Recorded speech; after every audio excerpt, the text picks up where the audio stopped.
we have an old city. And when you make ad hoc development in an old city without actually understanding what are the pros and cons of the city and do ad hoc further development, then what Mr. Stalin says is absolutely correct. You can't wish away the old city. The old city is an old city. There are low-lying areas in that. But when you add on other development that takes place, I think we need to study all those before those development takes place. The only thing that drains well in Mumbai is public money. 1 lakh crores of money has been spent in improving Mumbai's drainage over the last, I think, 20 years. A drain is to take excess rainwater which cannot go into the ground, which needs to then drain away. You don't need to drain away every inch of water.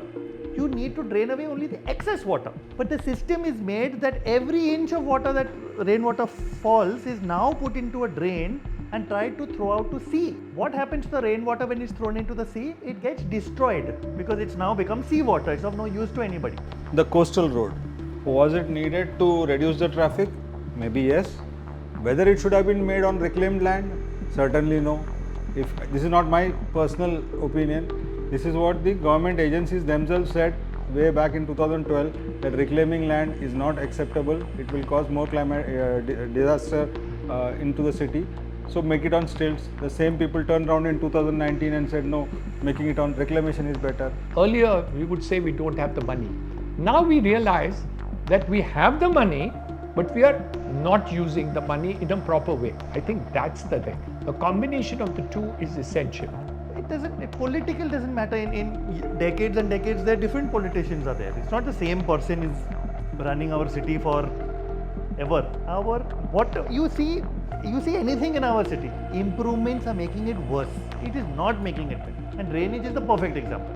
And then that same seawater, then they will say we have water shortage, so we will now make desalination plants and make salt water into good water so the city can use it. This is just making fool of people. Navi Mumbai Airport. You need an airport? Yes. But do you need an airport to be built on mangrove land after destroying 2 hills, diverting 2 rivers? Certainly no. Was there an option? There was an option. There is a place which is Niveli, which is equally distant from Mumbai. It is a rocky, flat terrain with absolutely no trees on it.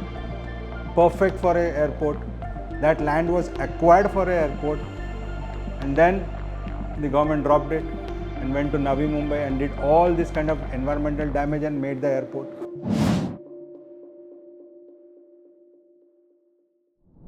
The United Nations has designated the 5th of June as World Environment Day annually, even though there are certain world leaders who claim that climate change is a hoax. Any thinking, rational person is acutely aware of the climate crisis and environmental degradation that our planet is facing. On this episode of the Big FPJ Dialogue, we will discuss the need to align development with ecology as India assumes its position as the 4th largest economy. Because yes, we know that development is absolutely necessary. However, in India, environmental activism is often interpreted as anti-development. But we have also seen how ignoring ecological warnings and mindless development have led to disastrous outcomes. Joining me in this very critical discussion is the executive editor of FPJ, Afrida Ali. Thank you, Anushka. And I think what we really intend to do with this discussion is to see whether there can be a win-win situation, or at least a win, some lose, some not a lose-lose kind of situation that we often find ourselves in, because as we speak today, the northeastern states are completely flooded. Over 30 people are reported dead at this point of time. So that's the day-to-day calamity that we are facing with the environmental concerns that surround us today.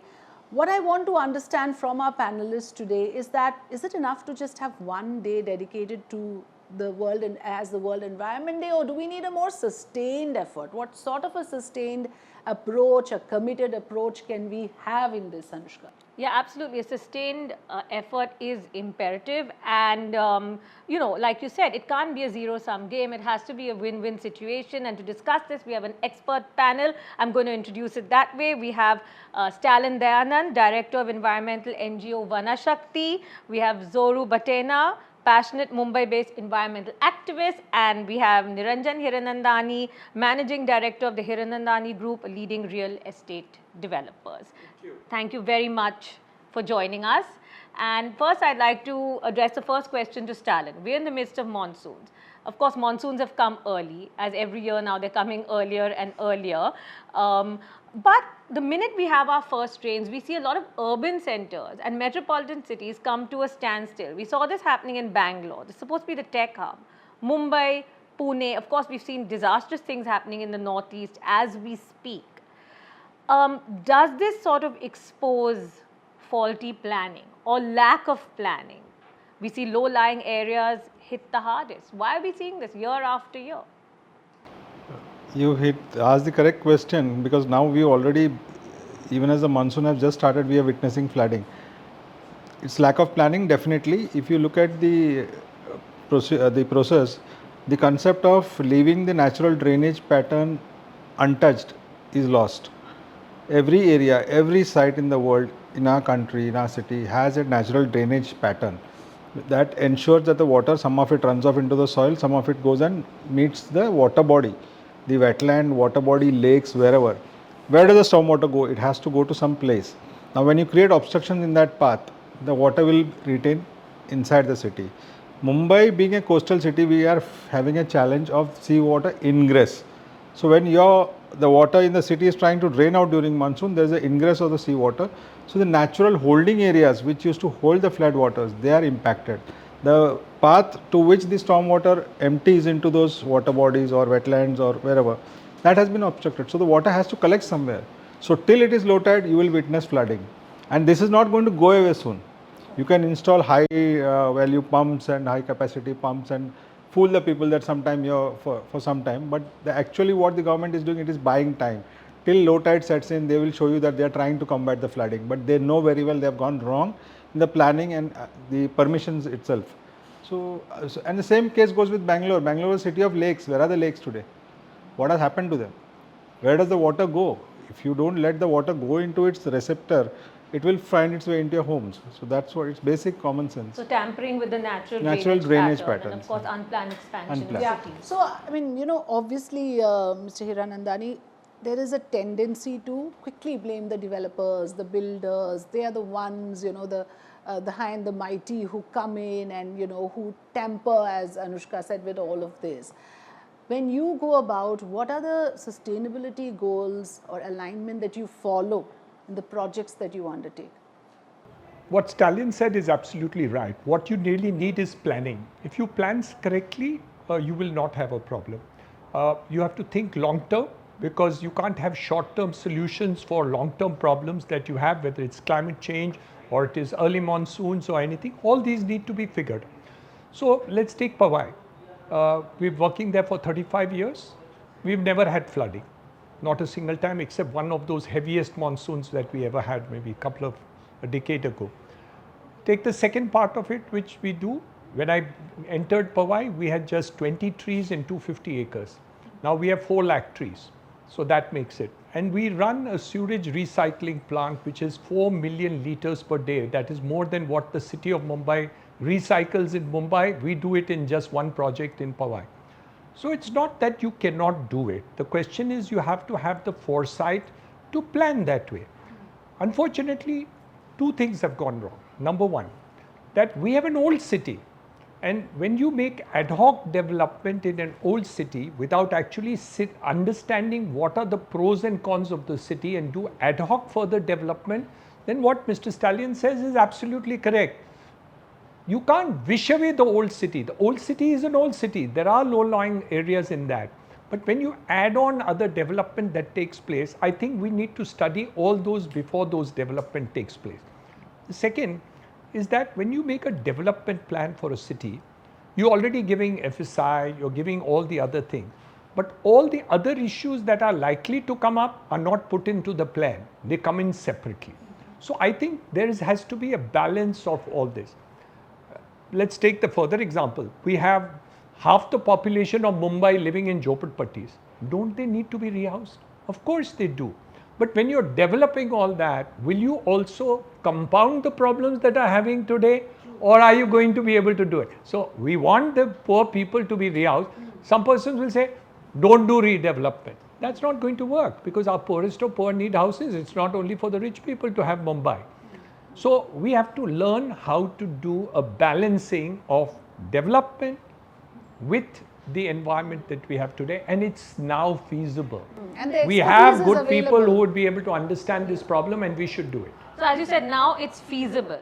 A balancing act is feasible because it is a burgeoning city, it's growing population. Zoru Bhathena, you are a well-known green warrior.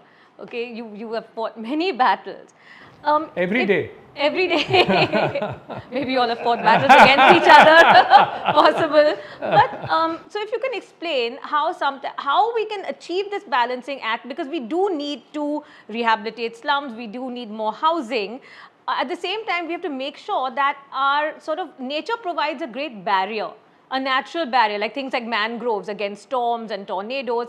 So if you can explain how can we achieve this, and how much of our natural barrier has really been destroyed now?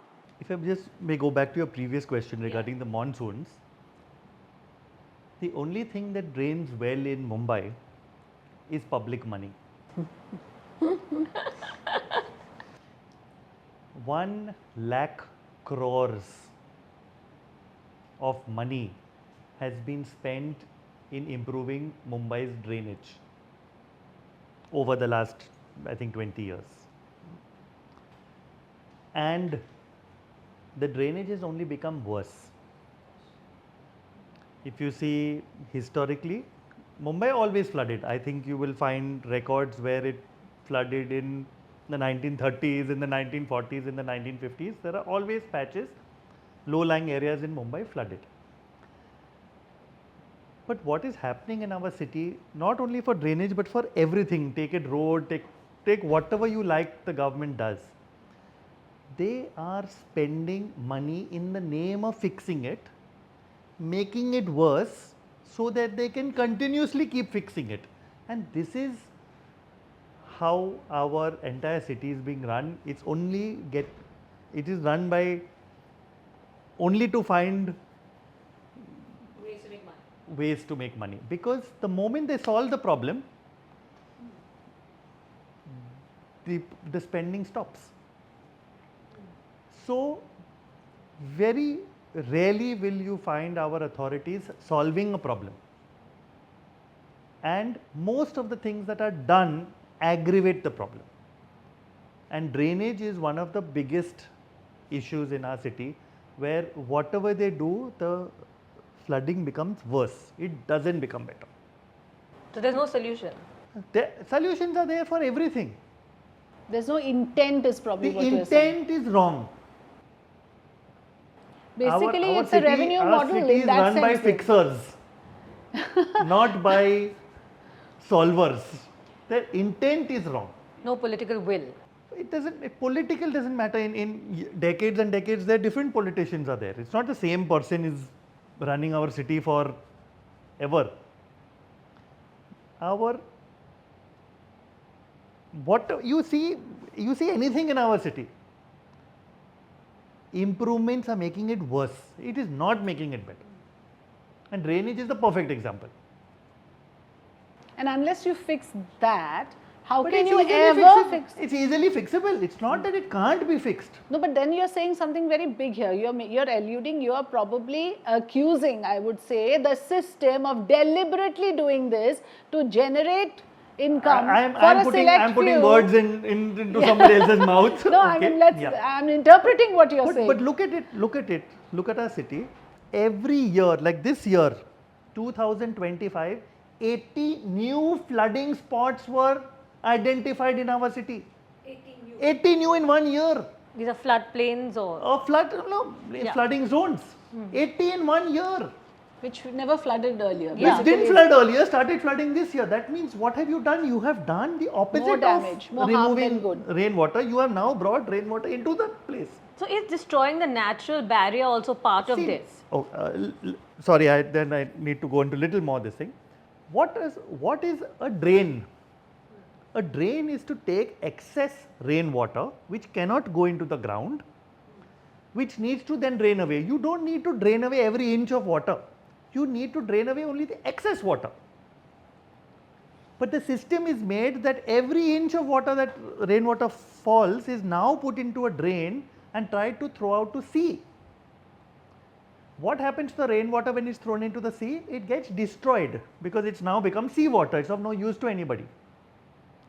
And then that same seawater, then they will say we have water shortage, so we will now make desalination plants and make salt water into good water so the city can use it. This is just fooling, making fool of people. Mumbai has coast around the city, a sea around the city. What do other cities do? Do they have a sea to throw the water out to? No. What do? They put it into the ground where it's supposed to go. Or they put it into the river, they put it into the natural places where water has to go, because nature, it rains all over the world. Nature designs how the rainwater has to go. You cannot undo that natural system and say we are going to now spend so many 1,000 crores to fix it. But why don't you go back to the basic?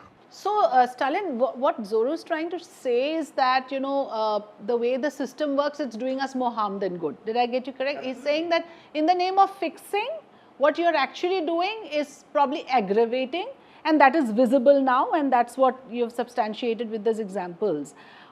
Do you agree with this? Because this is very alarming then. I mean, what are we doing here? I mean, what are the taxpayers' money going into? And are we saying that we don't have the right people for the right job? We don't have the expertise available, and all of us are wearing blinkers and we just want to ignore this happening? We don't need activists to do basic things right. There is a lack of scientific approach in the entire planning and execution process. I agree with Zoru that there is a tendency to create commerce in crisis. Create a crisis, keep it going so that everyone feels that That's something a golden is goose then. Yeah, it's a golden goose. For example, you take the Methi River, 2,000 crores has gone down the drain. Where is the desilting? Right in the heart of the Methi River, there are mangroves growing inside. So that is the biggest indicator that the desilting is not working. So there is a crisis going on. When the last 26 July floods happened, the government appointed a committee and then they said, okay, now we will build walls along the rivers. And what has that done? It has prevented the spread of water. These water spread areas have gone away. What they in fact did was to create land for construction, and we were told it is being done to mitigate floods. Now, like I told you, when the flood water is trying to drain out, when the sea water is pushing it, it needs water to spread, the space to spread out. That has gone away. So who benefits from this? The contractors who will make more walls and the people who will install these pumps. But it's all an eyewash. There is definitely a tendency in the machinery across all political parties to make sure that the BMC is a cash cow. They keep milking it continuously and it will go on. You need a drastic change. There is no scientist. If you ask them, you ask BMC, you ask the government which scientific advisor has approved this project. You don't go to them. When do they go to the scientists? After the mess is created, after someone goes to court, then the scientists are called in to cover up. And they give all kinds of excuses which are definitely not scientific. So, thing is, that is where the problem starts. The environment department should be giving the suggestions for any project, whether it is a township, whether it is a building, whatever it is. So, that is never done. All the agencies clear, the urban development clears all the projects. Finally, it goes to the environment department, which has no teeth left. It doesn't even have the mandate to tell something, but this cannot be done. So, they say, okay, just copy paste titles that there shall be no destruction of trees, there shall be 5 times the number of trees planted. Where are it going to be planted? In Timbuktu. Okay. Now, if you look at the coastal road, they said they are removing mangroves in Charkop and they will plant it in Palghar. When it is raining in Mumbai, I need my umbrella in Mumbai, not in Delhi. It makes sense. Nature has given certain things in certain places. It is just that we don't want to approach it in a scientific manner. It is the fundamental flaw is that we believe that development must happen at the cost of the environment. That is fundamentally wrong. Dr. Hiranandani, you want to respond to that? That people believe that development must happen at the cost of the environment, and that because your group, you say you plant a lot of trees and all. As Stalin Dayanand pointed out, that you can't remove mangroves from Mumbai and plant them in Palghar. So what is what is your solution to this as a builder? I mean, what the kind of practices you adopt? I think what both of them are saying is very clear. That is that there is no planning to take holistic development. And what I mean by holistic is that you have a plan to solve a problem, and at the same time a scientific and expert taking and looking at it, is this environmentally friendly? Is it going to be that in future this is going to cause a problem, and what is the solution to that problem? There's the second part of it, which I think was not mentioned, is that the quality of the development is compromised. And I think that's also a big thing. So when he says that in the case of the Mithi River, so many thousand crores have been spent and still you have not got a solution, that's wrong. Because if you have spent thousands of crores to solve a problem and that there has not been a solution to a problem and you have tried to fix it in a manner which is wrong, I don't know if it's wrong, but I'm just saying based on what our friend has just said, that is disaster. Because A, you have actually said, I'm solving a problem, I have spent money on it, and actually it's not solving the problem, it's compounding the problem. That is not acceptable at all. I can understand people making mistakes. Not everybody is perfect. I'm not perfect, I'm not God. Anyone can make mistake, government can make mistake. But I'm given a job, solve this problem. And that problem is actually compounded by whatever has been done. That cannot be forgiven. So I think the combination of the two in terms of wherever you're doing, I remember discussions with Mr. Gadkari about 10 years ago, we were talking about national highways. Now they're making 35 kilometers of national highway per day. So obviously there is going to be cutting of trees and other things. When we discussed it, he said we must plant trees along all the highways. Now I don't know whether it's all being done or not. But he at that time, I remember because I was part of the Bombay-Pune road 20 years ago when he was minister in Mumbai, we arranged to plant trees along Bombay-Pune highway. So the idea was, yes, we are cutting trees, and all through the Bombay-Pune highway, we are going to plant trees along with it. And a lot of work was done because I was part of that group which was looking at that aspect of it.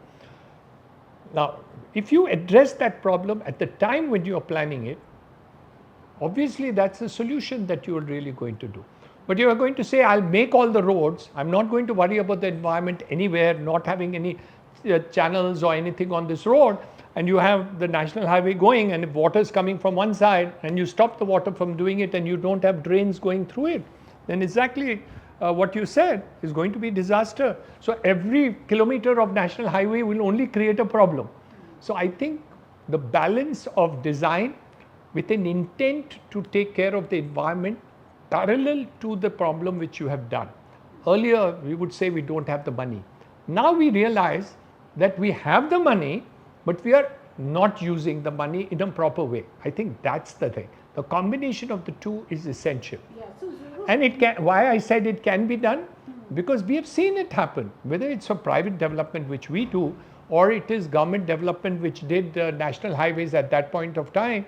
They've planted the trees on the highways as far as that is concerned. Some of them may not have lasted, that's a different story. But I've seen a large number of tracks where it has been lasted now. We have taken two places where we have taken 25 acres of government land. In Khandala, we have planted denuded forests, we planted 5,000 trees, we are maintaining them. In Alibag, we have taken 27 acres from Forest Department, we have planted 7,000 trees, and we look after that also. So what I There understand, is solutions are there. Yeah, What yeah. he's saying is so important that at the time when you, no, the first part is unforgivable, what you said. I'm not trying to forgive anybody. But the second part is equally important. Whether you need a coastal road, as you mentioned, but when you make the coastal road, are you also taking care of the whole thing? And I think our friend was fighting for the forest along the coastal road. Am I right? If you remember. You talked about it at least once. Total different topic. All right. Sorry. But I remember your I- one statement in the earlier period where Of he course, was talking about the Zoru and coastal road Stalin and making fought plantation for of the green tree. cover. So Green that- cover in the- that the area. fight So he for the was green talking about cover it is at one of the ongoing. occasions. I remember that. But I'll just phrase my question based on what I just heard, because what I now understand is that planning, as literally all of you said, that sort of planning requires expertise. Not only planning. Focus and planning. That yes, the building is coming, the road is coming, the highway is coming, the sewerage is coming, the whatever slum is coming. Simultaneously, are we taking care to see that environment and this thing? Yeah. So what I mean is that for a project or for anything that you plan, a developmental work or a project, requires expertise of different areas. Now, Mr. Hiranandani may be a great planner, developer, builder. He may not have all the expertise of ecological balance and environment for which he needs a Zoru. I am saying whenever such a thing is planned, you need people from various expertise to come together. Are you telling us, Zoru, that that process is not followed? Because otherwise we have systems in place. We have environment assessment projects and all of that taking place on paper. There's supposed to be public meetings of stakeholders of that area. Where are we lacking in the process of, going through this? Take any project. We have in India or in Mumbai, a very well laid out procedure for everything, be it constructing a building, be it constructing a road, making a bridge, whatever you like. There is a very good system on paper, but it is only you, that system is only followed to tick the boxes that I did it. But was that department or was that process followed? Answer is no. A project is taken to, any project there are checks and balances, there are environmental checks, there are structural checks, there are drainage checks, whatever you want, everything is, there is a system in place for everything. But it is simply not followed, or it is sent to be checked when it is too late.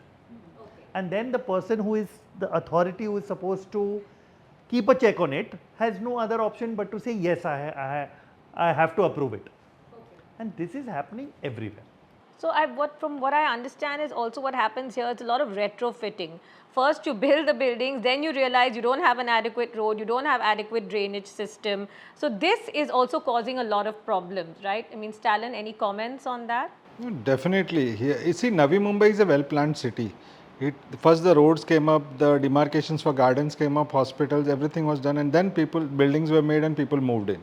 In Mumbai, that's not the case. You make the building and then find out how to solve the problem of traffic, how to address the environmental issues that are coming up. Give an example, there's a place called Kanjurmarg East. If you go there, there is hardly space for a BST bus to pass through. And there you will find two huge townships standing there. Okay. Now this kind of planning is unforgivable. See the width, in the urban development guidelines, there is a condition which says, or a guideline, it's just a guideline, that the height of the building cannot be beyond twice the size of the road next to it. Is that followed? The guidelines are in place, but nobody follows it. It is not accepted. A lot of environmental activists here are considered to be anti-development, and this is very important to take up, and all of this ties in, right? We do need infrastructure. As Dr. Hiranandani will also agree, as the city is expanding, you need, coastal road, whether, it has had an environmental impact, yes, maybe, but the fact is it has made life easier for people. The coastal road, was it needed to reduce the traffic? Maybe yes. Whether it should have been made on reclaimed land? Certainly no. This is not my personal opinion.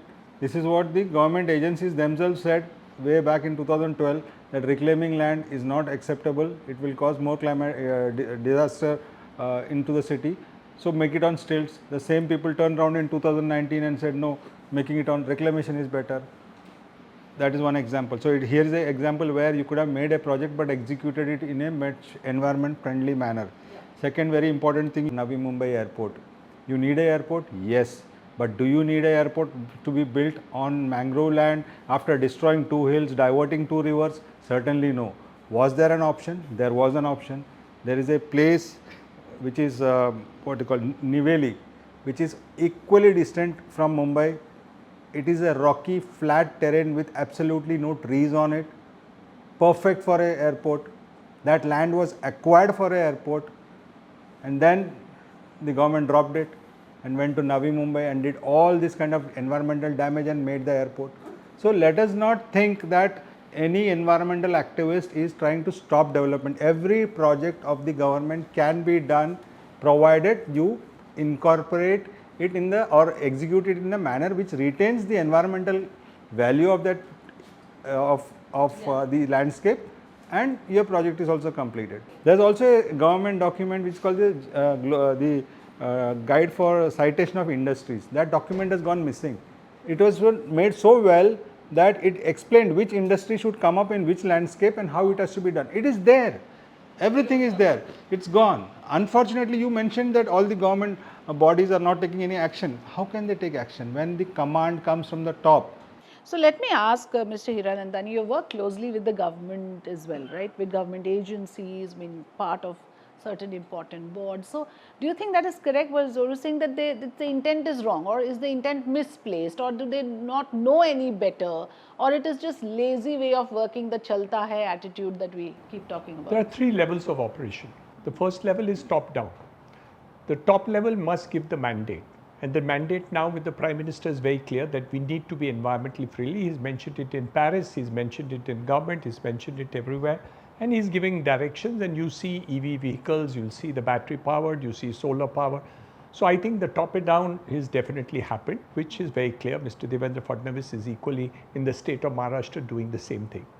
What I believe is the second level is created a problem, which is actually not being able to fix the issues of various departments. As you said, many departments, you mentioned about multiple departments. I think the holistic fit has not happened effectively. And that is wrong because we are spending money. And when we spend money, it must be perfectly spent. Mistakes apart. I make mistakes, you make mistakes, anybody can make a mistake, and I would not count mistakes, a genuine mistake as a thing. But the third part of it is actually dangerous, where we ignore understanding of where the environment is not fitting, and then we are casual about it. So I think there is a casualness in the intent of the people who are actually designing the work. हमारा काम है ये building design करने का, फिर दूसरा कुछ भी हो वो प्रॉब्लम वो देखा जाए. I think that's what is coming out more and more. That And also there is money to be made, so there are that many vested interests. see, what happens is, I'm not getting into the corruption part of it, because once you get into that, then we can spend 50 hours on that, and I don't want to get into that. They have addressed it accurately. I don't want to get into it. I'm more concerned with setting a system in place. When you set a system in place and you flag off what is going wrong, and all the time you fix responsibility, we will be able to identify what is not correct or what is not worked. And we need to broadcast the good successes to the faults, to the problems created by whatever issues are there. Yeah, I think we should now get Yeah, to the get round into the of last round of best practices and solutions. solutions. I'm very curious about how we are doing in terms of waste management, and drainage is something that you spoke about, and I often wonder that when you have this population like a city in Mumbai, imagine the amount of waste that is generated. Where is it going? I mean, no wonder there is a Methi river that looks like this, because after all we are bursting in the seams, But then when I look at Singapore, I look at other countries, they have faced the same problem and they found solutions. So how do you see the course correction happening? At one point, and where does it start? If they solve the problem, that's the end of the matter. It's as simple as that. It's The as end of the simple as money that. making. It all boils down to corruption. You're talking of waste. In Mumbai, beach cleaning is very, it's highlighting a problem. Tons of waste are thrown on the beach by the sea. But where is that waste coming from? It's coming from our city through the nalas, the gutters, into the sea, and sea is throwing it back onto the beach. But our focus is on cleaning the beach, not on stopping it from coming into the sea to the beach. So if we stop it at source, then the beach will automatically be clean. So that is not our focus. So we are treating the symptoms, we are not treating the disease. It's a symptomatic thing. Absolutely. Yeah. And with everything. With everything. I can give you examples of people who treat their own waste, institutions or organizations who treat waste in Mumbai, they do it properly. but our authorities don't do it properly. Talking about best practices, actually, Dr. Hiranandani, I want to talk to you about best practices with buildings. So we've spoken about, like, you know, sprawling cities and expanding cities, and then you need infrastructure to connect for better connectivity. But a lot of urban planners say that the solution to this is not in expanding your cities like horizontally. It's actually in increased FSI. That would be a better practice. What do you feel about that? No, there's no one solution that fits all. Different cities, growth levels, and other things, you can expand horizontal. Vertical also reduces the cost of infrastructure, but it creates other problems of development. So, for instance, if you take the city of Dubai, they have 30 FSI and 40 FSI, but then they take care of the rest of it, having enough green areas, solutions to water, recycling, all the other aspects are also covered. So the solution is basically to be able to do both. That is, increase the FSI where it is needed, like we are doing over here, but be able to manage the environment parallelly. You can't increase the FSI and not manage the environment. I promise you that we have solutions for all these problems. Intent has to be stronger. People must be active. We have plenty, but still the implementation needs to be improved in terms of all these activities. Now I'm talking about dumps for things to be recycled and done. So all the waste will not just be dumped over there, but they are going to use raw waste, and that is there. Water in Nagpur, the recycled water is used by industry. Nagpur city earns money by selling wastewater to industry because there's not enough water, they're doing it. Where are we recycling our water and then again going to throw it in the sea? Why can't we use it back for industry or for air conditioning or all the other things? We need to look at that. So I want just the top three, Closing solutions. remarks Yeah, from closing from the Stalin. two gentlemen who are green warriors, as Anushka puts it. Stalin, I want to ask you this: that you spoke about the floating roads and how some countries have gone that extra mile to be innovative, intuitive about these things. We can do the same. Give us some examples of where we can also probably, top 2-3 things that come to your mind. I mean, if you ask me, I saw these solar panels that China has built, like, tens of thousands of them. So there's a focus and there's a prioritizing of this, right? What can we do as a country? Which are the top 2-3 things that you want to see happen? You spoke about China. China reached the depths and then started to come back. They realized they had done something wrong and they need to try and restore it. It's an uphill task, but they are doing it. They are doing their best to recreate some part of nature, at least whatever they can. Our main problem, like just we discussed, is the waste issue. Why is it so difficult for us to segregate our waste? The answer is, like Zoru said, there is more money to be made. Because once you segregate the waste, the quantum of waste that is being handled by the contractor comes down. If you see, personally in our battles, we have shut down 3 dumping grounds. But the entire state of Maharashtra is rapidly becoming the biggest dumping ground of India. What is the waste collection in the rural areas? Zero. We talk of Swachh Bharat. What is the collection? Nothing. Every village dumps its waste next to the highways and sets it on fire. Okay, we can't run away from this problem. We need to have 100% segregation. It is possible. Secondly, we discussed this way out, like when you plan a project, get the environmental officer on board. You don't have to keep him as a permanent employee, keep him as a temporary employee, but take his or her suggestion on board and then do your projects in a manner which retains, and you should be able to describe and show actually.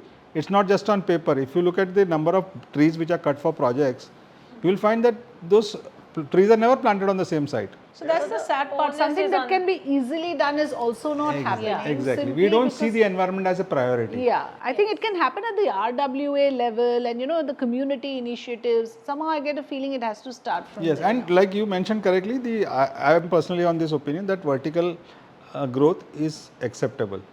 You don't make 10 buildings which are 10 stories, make one building which is in the Dubai model, it's okay. We have no space. It makes sense to retain your remaining open spaces and go upwards. More FSI. More FSI. Okay. Yeah. Well, we've discussed a lot of solutions and it's been a very fruitful discussion. I feel, and I hope, I do feel that each individual has to do their bit, and no effort is small. Every effort is great. Yeah, I think small things that, sensitizing is one thing that came across, and the other thing that came across is as fact that we do have the resources, but now marrying the intent with the resources is, as Dr. Hiranandani put it, is something that is still pending. That has to happen. Thank you all so much for joining us. Thank you very much. Sharing your insights with us. Thanks. To a better future.